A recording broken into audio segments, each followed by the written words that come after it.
விவரம் தெரிஞ்ச நாளில் இருந்து ஹோட்டல் உணவுகளை பெருசாக விரும்பினதே இல்லை. இப்போயும் பெருசாக ஹோட்டல் உணவுகள் மேலே ஈடுபாடு இருக்கிறது இல்லை. வீட்டு சாப்பாடு தான் நமக்கு பிரியம். ஏன்னா பூரிக்கு எங்கேயாவது நாட்டுக்கோழி குழம்பு கிடைக்குமா? அது நம்ம வீட்டில் மட்டும்தான் கிடைக்கும்.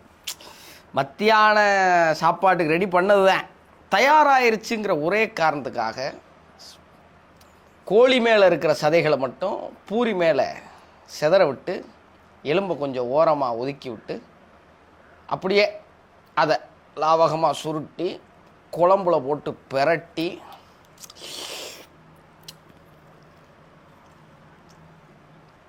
அதான் கோழிக்குழம்பும் பூரியும் கொடுக்குற அந்த காம்பினேஷன் இருக்கு பாருங்க. ஒவ்வொரு ஆளுக்கு ஒவ்வொன்றும் பிடிக்கும். சில பேர் சம்மந்தம் இல்லாமல் சாப்பிடுவாங்க. எனக்கு தெரிஞ்சு பூரியை டீயில் நினச்சி சாப்பிட்ற ஆள்லாம் உண்டு. அப்படி நீங்கள் பூரியில் எது நினச்சி சாப்பிடுவீங்க அப்படிங்கிறத கமெண்ட்டில் சொல்லுங்கள்.